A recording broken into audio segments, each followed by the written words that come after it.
Investors, for the past 3 weeks, we've been messaging our followers and investors that the data says it's not time to panic, but rather it may be time to step up if you have some extra cash lying around and add to your stock positions. If you're already retired, heavily invested, or still in your savings phase early in your career, years from retirement, this message just might be for you. The S&P 500, after essentially peaking December 6th, just under 6,100, then meandering for 3 months into March, tanking on the frictional tariff policies of the current administration, the index looks to have made a low on April 7th.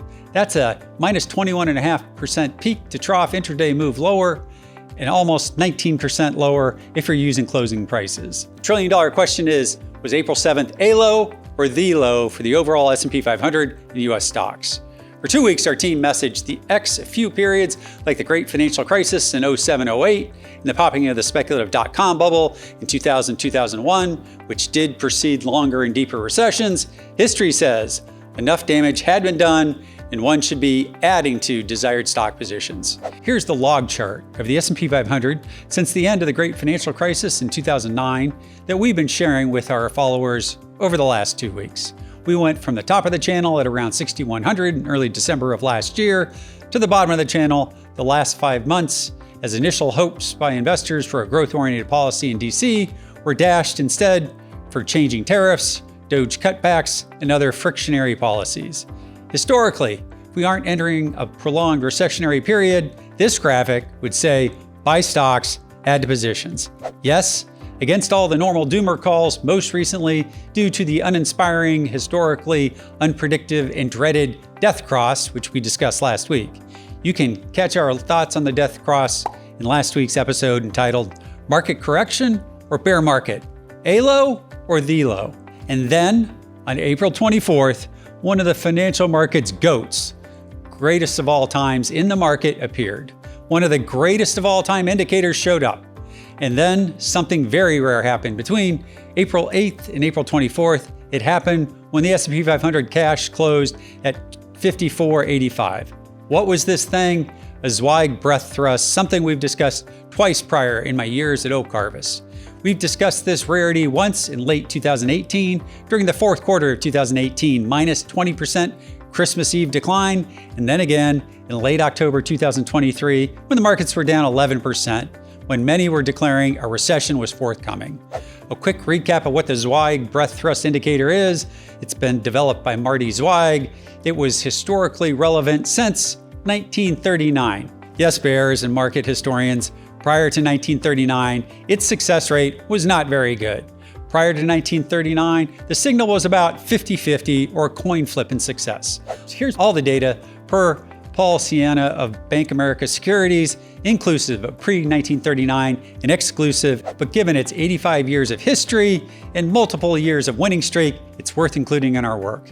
A Zweig Breadth Thrust signal is triggered when the 10-day exponential moving average of the NYSE advancing stocks divided by advancing plus declining stocks goes from below 0.4 to above 0.615 within 10 trading days. Admittingly, everyone's data is a little different, and I'm going to quote a few sources here whose data isn't perfectly aligned, but does message the exact same thing.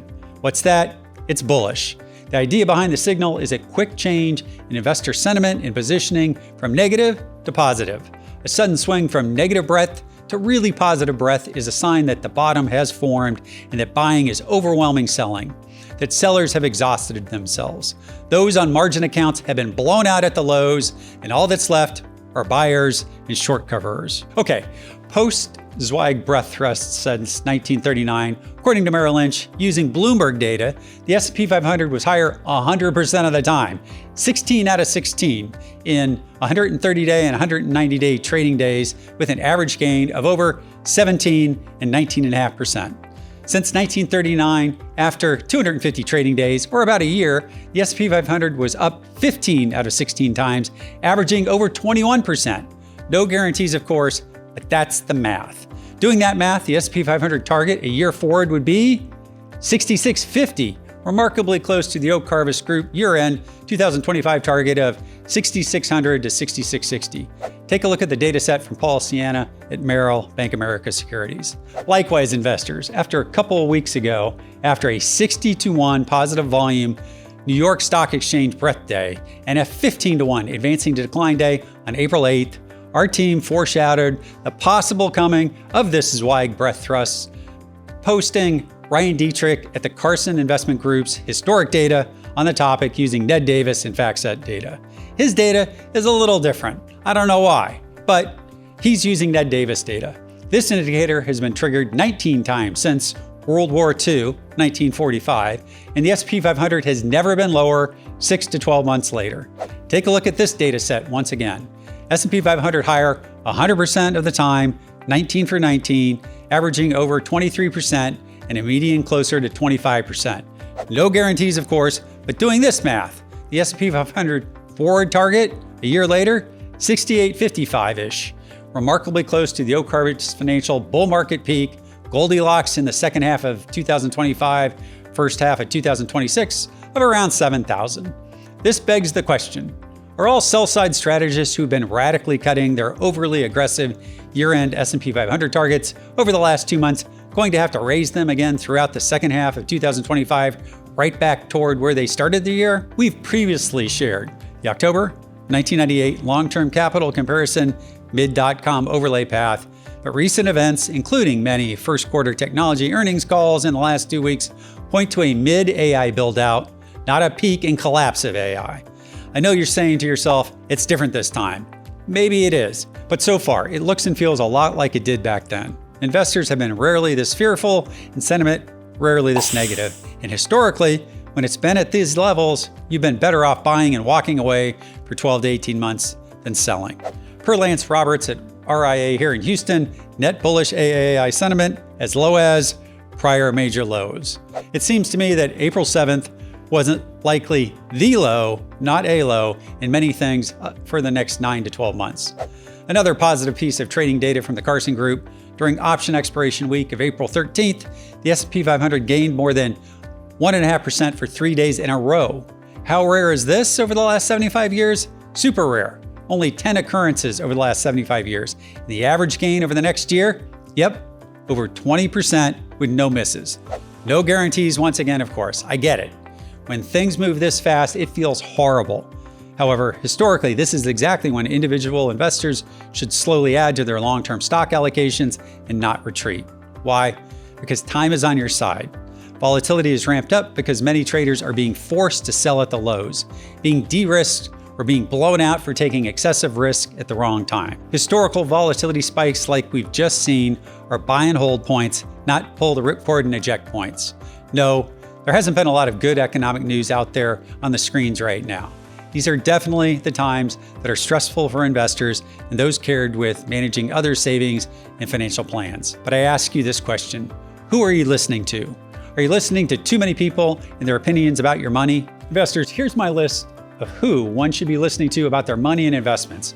Some of you are dependent on whether you are an investor or a trader, but it's a pretty short list. Worth listening to?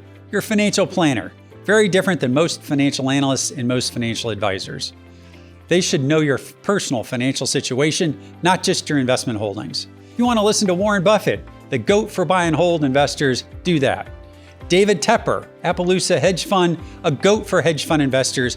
Rarely does he speak, so when he does, it's meaningful. Another trader, Steve Cohen, .72 SAC Hedge Fund, the GOAT for hedge fund traders. The markets themselves, rare indicators produced from the likes of Marty Zweig, who we just talked about. Not worth listening to? Okay, 99.5% of investment newsletter writers. Also, most financial news commentary. Also, who not to listen to? As far as I'm concerned, 99.5% of retired hedge fund billionaires. Almost all economists, ignore them. Almost all famous rich billionaires, you can ignore them too when it's about talking about your money. And then finally, 100% of one-hit wonders, which there are too many to list here. Can the markets go lower in 2025? Of course, there are no guarantees. But the data is saying the worst of the first half of 2025 financial storm is likely past, like the fourth quarter of 2018, and like the fourth quarter of 1998, and like so many other corrections over the last 15 years. Regardless of the path for the economy and financial markets over the next few months, the investment team at Oak will be here, crewing the ship and adjusting our models where we can. Until next week, Have a blessed weekend and know that Oak Harvest team is doing what we can to plan for you and your family's future, regardless of what stage you're at in your career or in your retirement.